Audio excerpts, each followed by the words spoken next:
New PlayStation 5 info, Nintendo games, Cyberpunk remains to be cool, and the weekly gaming news recap and cookie review coming right up.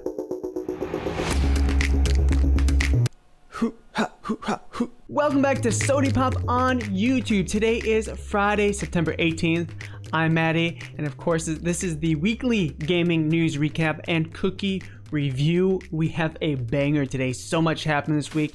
Make sure you stay tuned for the entire episode. Of course, we have a lot to discuss. A lot happened with the PlayStation event, Nintendo event, Cyberpunk this week, Xbox. Man, there's so much to discuss. We also have a really fantastic cookie review. It is finally fall right now, so we have some wonderful Trader Joe's pumpkin flavored JoJo's. Stay tuned for that at the very end. But before we get into it, again, if you're looking for further in-depth analysis and details, remember Chatting with Maddie every Monday and Wednesday. We go further into the earlier news that I discussed, and then everything is timestamped below for your convenience if you're looking for any particular story. Without further ado, I have my drink. Let's chat. So to begin with, of course, we're going to cover the quick news throughout this past week. We saw Facebook accounts using fake names, among other violations, risk losing access to Oculus content. Yes, it is possible that if you are getting an Oculus Rift, Oculus Rift 2, you may risk actually losing your account access if you use a fake Facebook name. Remember, they're making people get Facebook accounts and they no longer have Oculus accounts. Very, very dumb. I don't think that's cool at all. Xbox Series X loads time test with no enhancement. Expansion can be hot swapped. So what does this mean? You can have your expansion card, plugged in. Remember, it's like that memory card, 1 terabyte memory card. You can plug it in, take it out, plug in a new one while the system is on. That is all that means. Also, we are seeing the Xbox Series S, the cheaper version, the $300 version of the new Xbox Series lineup, will not be able to play the Xbox One X enhancements. So all the Xbox One's games that are out right now, they got enhanced for the Xbox One X, which was the upgrade to the Xbox One. Well, it's going to play the original Xbox One version of the games, in some cases the 900p. Really, more and more for me, the Xbox Series S is looking like less and less of a value, because as soon as you want to upgrade memory or anything, you might as well get the Xbox Series X or a PlayStation 5, depending on what type of games you want to play, because it's going to get to that $400, $500 price point very quickly. Also, we have Gamestop is closing hundreds of more stores. Just more bad news for Gamestop. I'm curious to see what they have going forward, what kind of plans. Remember, they hired Reggie Fils-Aimé as an advisor early in this year, so I'm curious to see where he will come into play. Microsoft buying Bungie. Well, that was a rumor, and it was quickly disbanded by Bungie. Said, no, we've never been in talks to be bought by Microsoft. That is not happening. Of course, that would make a lot of fans happy, I'm sure, if you like or have a Microsoft Series X. And that about concludes it for the recap of news. Again, if you want to go ahead and see more about those stories, check out Chatting with Maddie every Monday and Wednesday. We're going to jump right into what happened on Wednesday with the PlayStation 5 event. This was a PS5 showcase. We got the price, we got the release dates, we got pre-orders, which we're going to talk about. They went horribly. And we got to see more footage of games and announcements of games. Overall, if you want to see my thoughts, again, Chatting with Maddie on Wednesday. I cover the entire conference and I talk about afterwards, plus some news that was revealed afterwards as well. Overall, I thought the entire thing was really well done, really well produced. I think Sony so far has the conferences to beat. I mean, it's pretty much over at this point as far as conferences throughout the summer. They had really tight, lots of good gameplay, lots of good announcements, but it's not without its faults, because afterwards, I would say the actual showing was amazing, and then afterwards we got a lot of confusing details. So number one, this is Demon's Souls, probably my most sought after game. Of course, the new Final Fantasy 16 looks so good. I'm very excited for that. Love my Final Fantasy, and Harry Potter, which again, Harry Potter not without its faults as well. So much to talk about. So what happened is that PlayStation said we would announce pre-orders ahead of time, not a big deal, and then pre-orders went live. Let's discuss that right now. So going back in time a few weeks ago, Jeff Keighley got to talk with the Eric Lampel of Sony, and he got to play the PlayStation 5, and more importantly, he got to test out the PS5 DualSense controller. In that interview that was after he got to play with the DualSense, Keeley asked Lampel, this is coming from Digital Trends, to press a button for rumors swirled on social media earlier this week that the PS5 pre-orders were imminent. Lampel insisted that he and the PlayStation had no clue as to where the rumors came from, and he was even messages from his team that people were already lining up in stores for it. Lampel assured viewers that they weren't going to release the PS5 pre-orders without moments notice and that everyone could relax. Okay, cool. So that was a few weeks ago, and then we got to see from PlayStation on the day of the event. On Wednesday, they said PS5 pre-orders will be available starting as early as tomorrow for select retailers.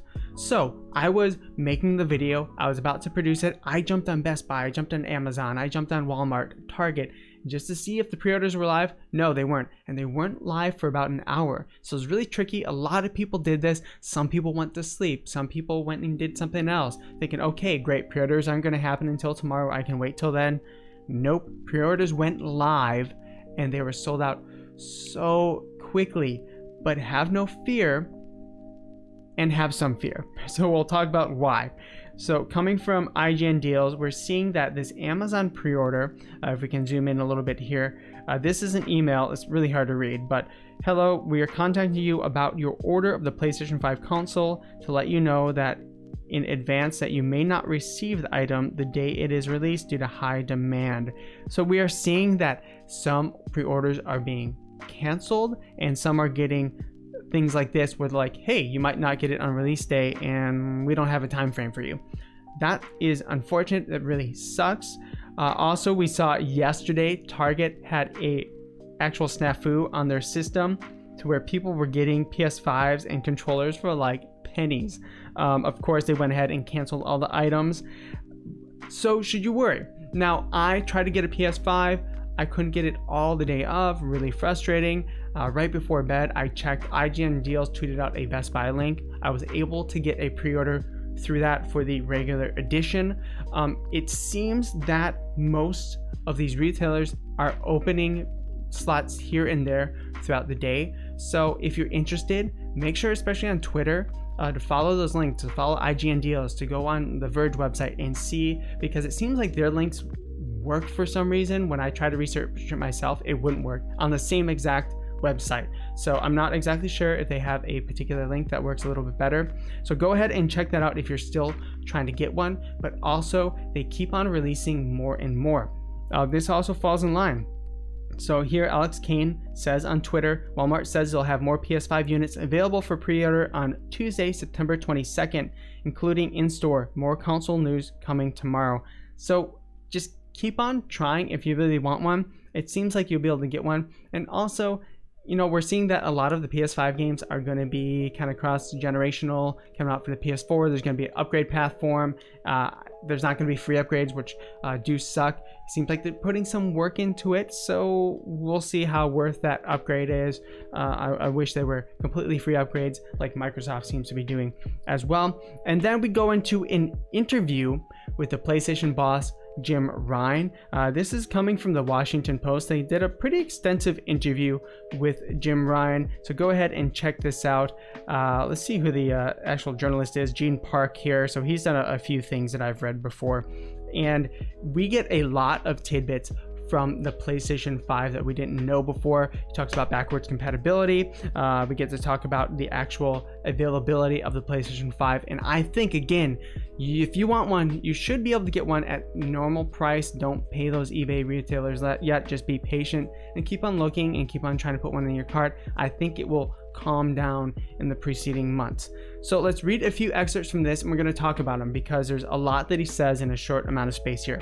So, quote, for now, Ryan said Sony will have more PlayStation 5 units ready for sale than they had for PlayStation 4 units in 2013. About 2.1 million PlayStation 4 units were sold worldwide in 2 weeks after its 2013 launch, with 1 million the first day alone. Quote, for quite some time, the early part of COVID, the picture was far from clear, Ryan said. Just as the supply things was unclear, there would be any market. Would anyone be allowed to go outside? Would anyone's shops be open? This has been a year like no other. But from all that just reinforced our resolve that the path we determined at the start of the year would be absolutely the right one. Ryan said he's heard a lot of discussion about PlayStation's more old-fashioned approach. Anyways, so that pretty much ends it right there. They are going to be releasing more units, and if you have a particular retailer that you like, Target, Walmart, Best Buy, blah, blah, blah, just keep on checking back. It seems like all of the stores, I've seen that from pretty much most of them, they're constantly releasing more. So for example, when I got it from Best Buy, they had released more kind of throughout the day. So keep in mind, and then you can also go in person to GameStop and everything. Every once in a while, they will have pre-orders open up. Another thing we talk about is the cross-generational thing. So again, Sony doubled down that they are believers in generations. They want next-gen console exclusivity, blah, blah, blah. So what happened during this presentation is they showed off Spider-Man. They showed off, not Ratchet & Clank, but they showed off, Horizon Forbidden West in the previous one, and they were PS5 exclusives. It came out afterwards that those things are also going to be on PS4, so everyone's like, well, what about, you said it was PS5 and it couldn't be done before. Let's read what he has to say. I'm not too mad about what happened. I do want everything to take advantage of the new hardware, so let's talk about it. Quote, while it wasn't mentioned in Sony's official announcement, developers of certain games later confirmed that PS5 exclusives like Horizon Forbidden West, Spider-Man Miles Morales aren't exclusive at all. They're both releasing on the PS4 versions, which may irritate a few Sony fans who took heart to Sony's commitment to next-gen development. The belief is that developing games for across generations stifles creativity and hampers the technological ambitions of the game, since it has to cater to an audience with less powerful machines. Quote, no one should be disappointed, Ryan said. The PS5 versions of the games are built from the ground up to take advantage of the PS5 feature set, and we all have to upgrade path for the PS4 users to get the PS5 versions for free. It's about people having choice. I'm really quite pleased about the situation. So very interesting. That's cool that they get the PS5 versions for free. Not exactly what I heard. I would like some more clear messaging on if you buy the previous version that you get the new version for free. Again, because the previous Spider-Man game by Insomniac released a few years ago, you have to pay for the upgrade to that version to the full PS5 version. Now you can still play Spider-Man PS4 on the PS5. It just won't be the upgraded version with all the added textures and benefits. And again, it sounded like they put some work into it. They actually put some work into Spider-Man, the kind of the definitive edition, and it also comes with all the DLC. So keep that in mind. But it seems like there will be a free upgrade path or different types of upgrade paths. So let me know down below, does that piss you off? Do you care at all? Is that something that concerns you? From what I've seen, the trailers and stuff, I mean, the games look so good. There's no question that it's next gen to me. And that was the thing with Xbox with the Halo, is that there was a question that it was fully next gen. It seemed like it was being hampered. So as long as it looks, feels, and plays next gen, maybe there's not too big of a deal there. Going on further down here, Ryan also said that thousands of games tested for the PS4 backwards compatibility, 99% can be played on the next console. Sony has also announced a new service called PS Plus Collection, which will offer 18 PS4 first-party titles for download to subscribers to the PlayStation Online service. It's a tremendous freebie for anyone who plays their PlayStation Online and a good entry point for anyone new to Sony properties like The Last of Us. So I think that's amazing.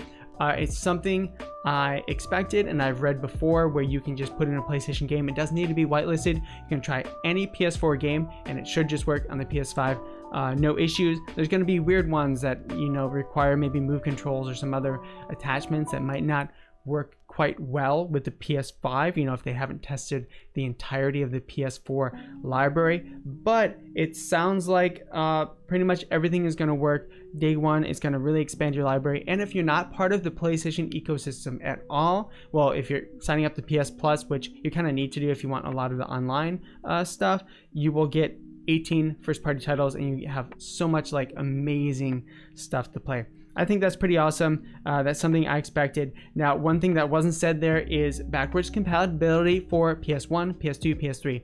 Well, it is confirmed that it will pretty much be relegated to PS Now. So if you want their streaming service, you can play those backwards games on PS1, PS2, and they have over 450 games there, so they have quite a selection. But it will be relegated to pretty much just PS4. I'm happy about that. That's what I expected, and it's just a value add. It doesn't make me angry or sad or not. I wish though that the stuff that I bought on my account, so I bought Final Fantasy Tactics, all these things a few times on the Vita and the PS3 and stuff, I wish at least those digital versions would carry over in some way, especially for PS1 games. That would be really nice, and hopefully they make that available later. I wouldn't hold their word to it though. And lastly, again, this is a big good interview. Ryan said he expects up to 4 years for the PlayStation 4's expected lifespan, which makes sense considering the console's large install base. The PS2 had a lifespan of about 13 years, and developers continued to support it for several years after the PS3 approached its middle age. The PS4 community will continue to be incredibly important for us for 3 or 4 years, Ryan said.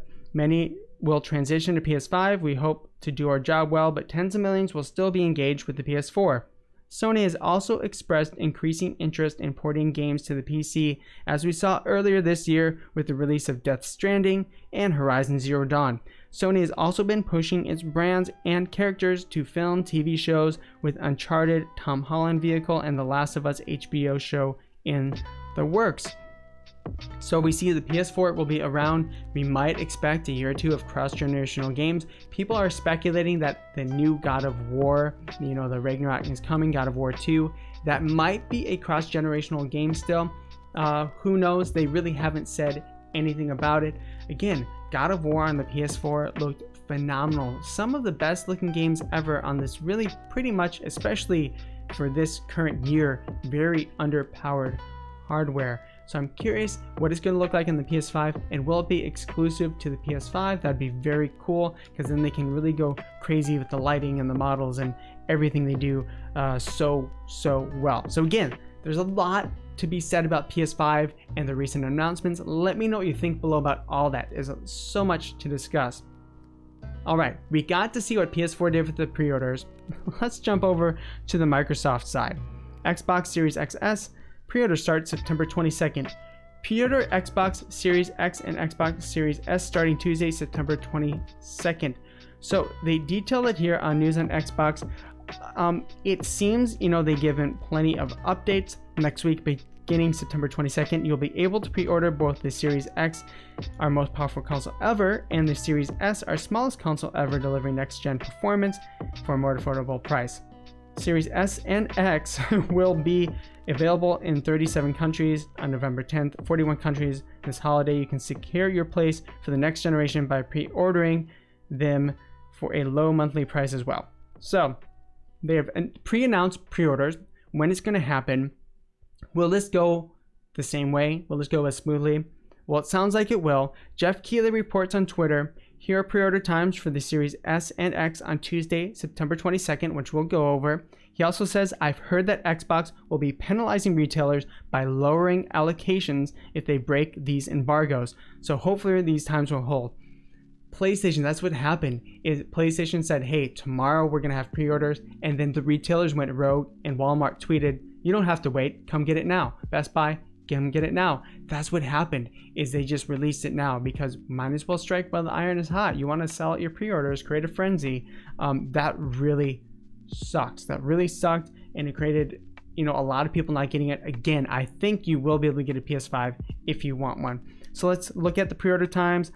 Looks like for the United States or North America in general, it's going to be 8 a.m. Pacific time, 8 a.m. British Standard Time, Australian Time, New Zealand Time. So looks like 8 a.m. is the time that it will come live, and then Europe, Middle East, and Africa will be 9 a.m. CEST. So make sure you pay attention to this. Take a screenshot. In the bottom left-hand corner, sorry, I'm covering up that screen. You can see 9 a.m. CST for Europe, Middle East, and Africa. So if you want to pre-order, those are the times to pre-order for the Series X and S. And then as always, like, follow, subscribe. Again, clicking the like button, following, all that stuff really helps me out. I would like to know your feedback. Let me know I'm headed in the right direction. I do really enjoy this every week for you guys, at least 3 times a week. Again, there's going to be more live streaming and stuff too, so very excited to share that all with you. All right, without further ado, let's head into the rest of the news. There's so much this week. We're going to keep on covering what happened during the PS event. So J.K. Rowling, remember, the Hogwarts game was announced, taking place in the 1800s. Personally, that is one I'm super excited for, but I am conflicted with the whole J.K. Rowling stuff. She had some not so kind things to say about the trans community. So I think we will see in 2021 as it develops where that's going to go. Let's read a quick thing from GameSpot here. In its FAQ, WB stated, J.K. Rowling is not directly involved in the creation of the game. However, her extraordinary body of writing is the foundation of all projects in the wizarding world. It goes on note that Hogwarts Legacy is not a new story from Rowling herself. We have seen this before. There have been other people making this game, working hard on this game, spending years making this game. Again, 2018 was the initial gameplay reveal stuff leak really for this game. We got to see the creation of your own character, we got to see actual gameplay. So they've been working on this for quite a while. A lot of the developers from the studio have been saying, like, she has not been in this at all, she has nothing to do with this. They've been trying to separate as far as they can, and that's kind of where I'm conflicted, is that will you be punishing people who have been, yes, it is J.K. Rowling, she is going to benefit monetarily from this, no doubt, but are you also punishing the developers and the people who worked so hard on it? That's a question mark. Everything with this is now interwoven. I mean, it's such a big property. If you have someone from Marvel, if Stan Lee were alive, he did something weird, he's going to benefit most likely somewhat from things. So we'll see. I'm curious to see this going forward. Hopefully she changes her tone, apologizes. I mean, she has to change her tone quite a bit. If you want to know more, look it up. It's a big, long story, definitely. Also, some weird stuff happened after the PS5 event. So during the PS5 event, Demon's Souls and Final Fantasy on screen said it was coming to PC as well. And then for Demon's Souls, they retracted that statement and said, nope, Demon's Souls is PS5 exclusive, no PC, no any other console.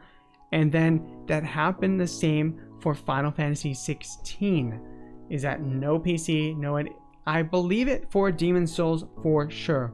Final Fantasy 16, I think that will eventually come to PC, at least 1, 2, maybe 3 years later. So it's interesting. It's a weird slip up. If they didn't put this on the trailer at all, I think people would assume, okay, in a number of years they're going to be coming, but it's just super weird that they put it out there and then retract it, and now it seems like a weird lie. I think people could read between the lines anyways and just know, okay, it's going to be coming to PC eventually. Sony has super great sales from Horizon and Death Stranding on PC. There's no way they wouldn't take a few of their more popular games and put them on PC.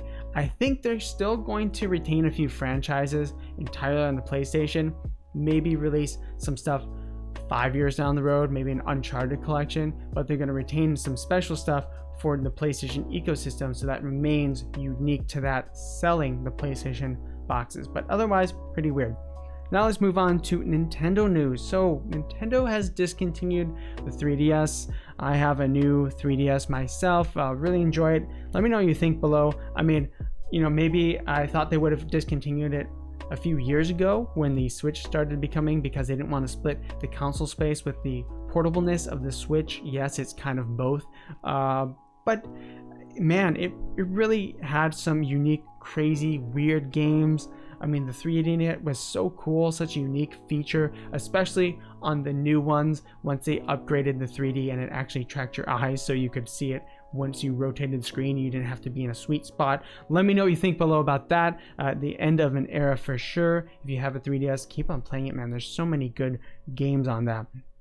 Also, we see Super Mario 3D All-Stars. I have my copy right here. Super pumped to play it. I haven't played Mario Galaxy or Sunshine ever. I never had those consoles, so I'm crazy excited to get in there. I really do love my 3D Mario games, the ones I have played, I should say.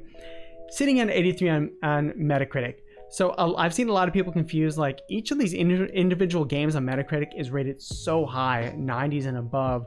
Why is this? It's a package of the 3 best games. Well, what I'm seeing is that what Nintendo did is they took these games, up-resed them, and kind of just put them in a package. Again, Mario 64 is a good example of, it doesn't seem like they even took the upgraded version of Mario 64. They'd even take the 3DS version or the DS version of 64, which included Yoshi and all these other Luigi and all these other playable characters. They didn't even up-res that and put in like the best version.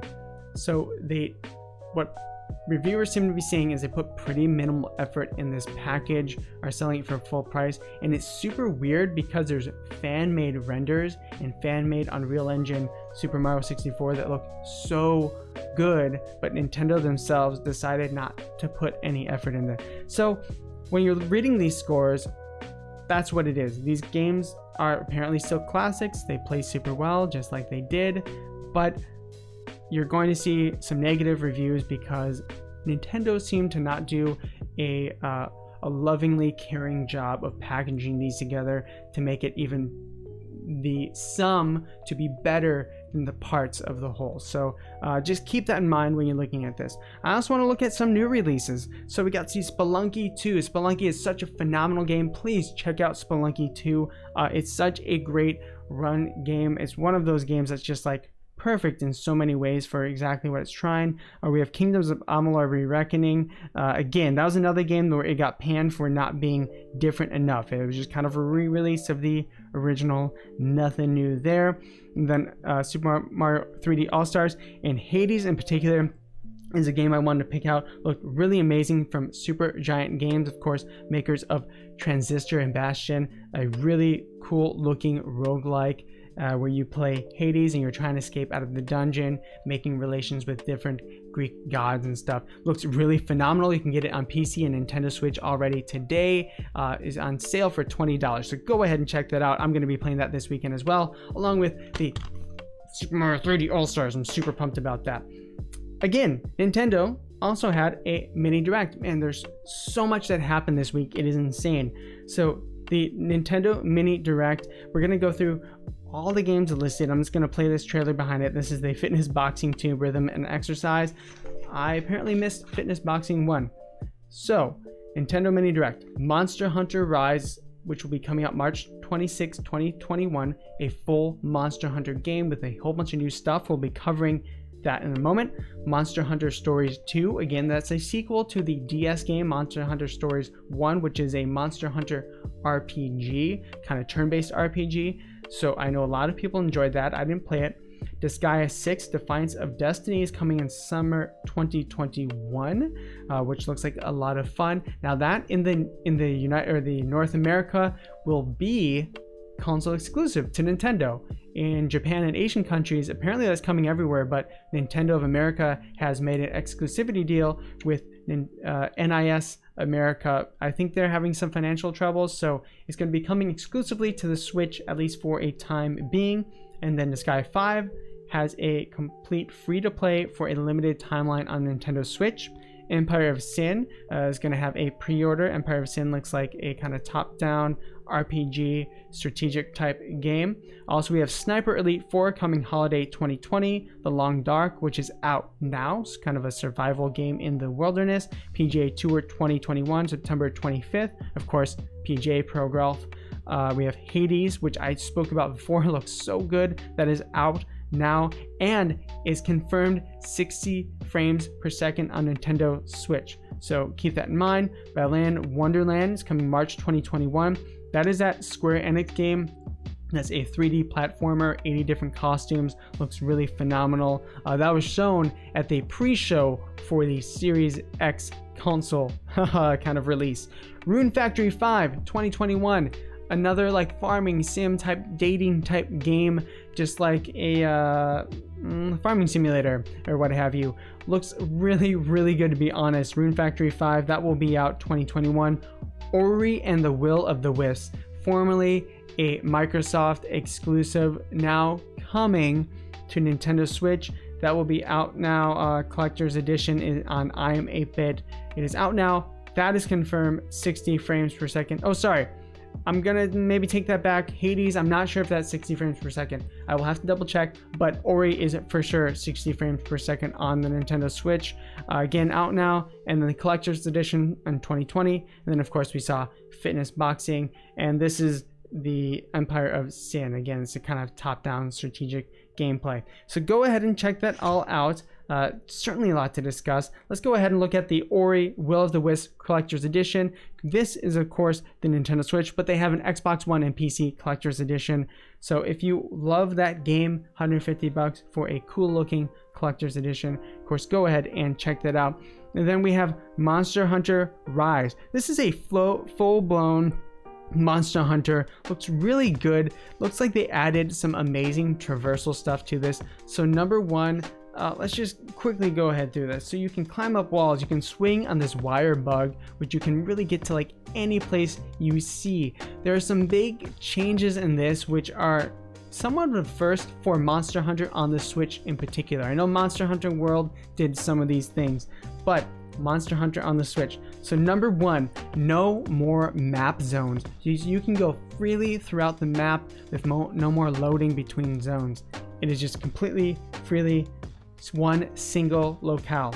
Also, movement is greatly increased. You can grapple, climb, partially climb up walls. You have a dog mount called a Palamute, which you can ride on the dog, and it can be an attacking type. You can bring one dog with you, one Palico with you, so the cat assistants in the previous games, or you can bring two dogs with you, two cats with you. They can be supports. You can do different types. Sounds really cool. And while you're riding the dog mount, the dog can run up walls for you. It can use items. It can also attack.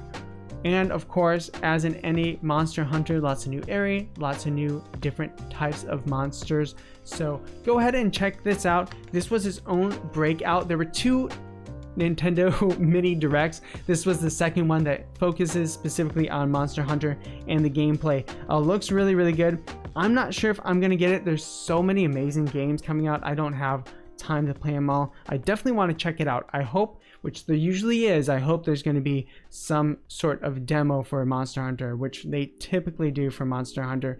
And then finally, Cyberpunk this morning had a new Night City Wire. So if you're not familiar, their Night City Wire is a way they get news out to the people about Cyberpunk. Apparently there's going to be a fourth one coming, and then it's releasing in November, right after the Series X and PlayStation 5 release. Looks super good. This one made me even more hyped for the game. So what did they discuss in this one? Well, number one, they discussed the world. So it is based on the west coast of the United States, kind of LA, California area for sure. The city itself is really built on top of each other. Every single street is named. So there's tons of personality, tons of love put in this. And with that being said, when they were describing it, it reminded me of Dark Souls 1, the first Dark Souls. If you ever played that, I'll describe it to you if you haven't. If you ever played that, you're wandering around the levels, and every single piece of geometry flows within each other. So as you're discovering the world, there's so many different ways to get to the same areas. The maps connect. There's no like separate levels that are completely separate. They all connect together. The level design is so amazing in that. That is what this reminds me of, is the level design of what I saw in Dark Souls 1. So I'm super excited to see that, and that's how they described it.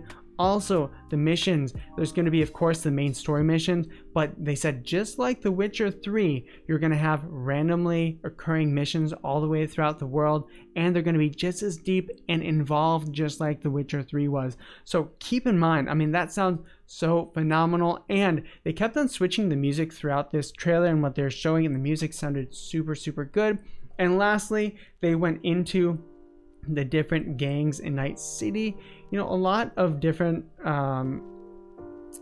let's say, you know, a lot of different games have different gangs and one's affiliations you can join. Usually there's 2 or 3 or 4. I counted 9 different very unique games, of course coming from the lore of Cyberpunk 2077. They look really well built out, each have their own completely different style. I mean, oh man, the game looks so good, and obviously it's a really intense game coming out November 19th. So go ahead and check this out if you want to know more about it. The gangs, everything, gameplay look super phenomenal. Night City Wire, go ahead and check out the full thing. It's about 20 or 30 minutes, so pretty quick, but I'm just more and more excited for this game. Definitely going to play it on the PlayStation 5.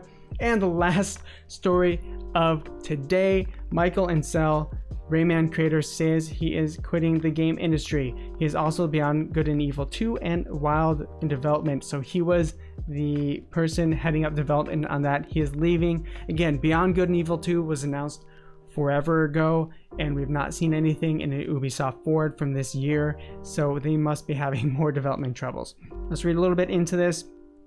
The designer here, who had been working for Beyond Good and Evil 2 and the adventure game Wild, claimed in an Instagram post on Friday that he decided to focus on a new career in wildlife. Ancel said that his decision to step away from games industry would not affect Beyond Good and Evil 2 or Wild development. Quote, "Today is very special for me. After more than 30 years, I've decided to stop working on video games and fully focus on my second passion, wildlife," he wrote.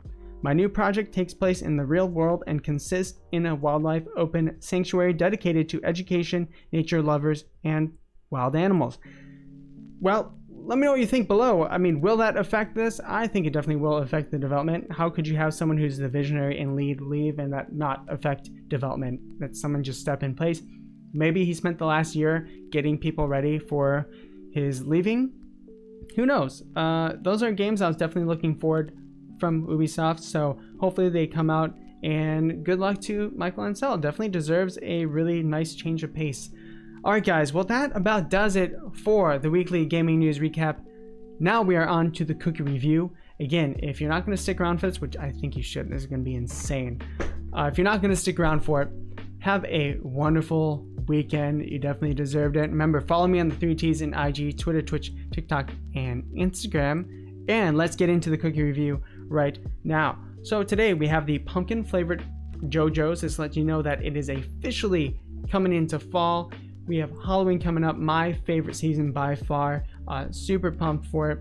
We're gonna go ahead and pop some of these in my mouth, taste it, tell you what I think.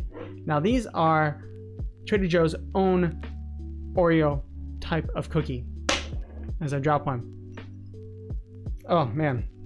So, of course, pick it up. Look really nice. Smells like pumpkin. Smells like cinnamon. That is what you want. Essentially, pumpkin spice latte in cookie form, right? I'm a basic bitch for sure. Let's do the density test as always. You hear that? Definitely crumbly. I mean, it's an Oreo. Comes apart pretty easily. So, fully stuck on one side. Let's taste the cream first, as we have with the other ones.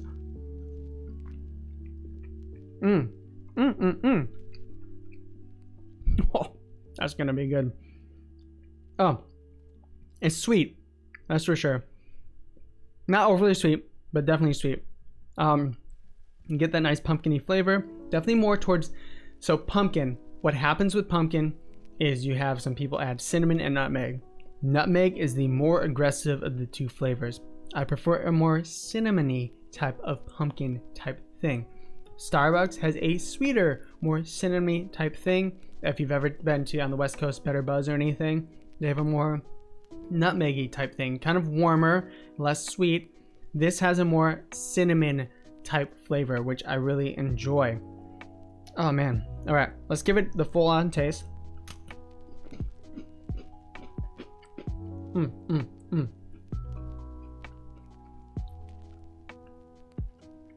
right, get some pretty firm ideas for what I'm thinking about this here. My hair, I need a haircut. That's all there is to it.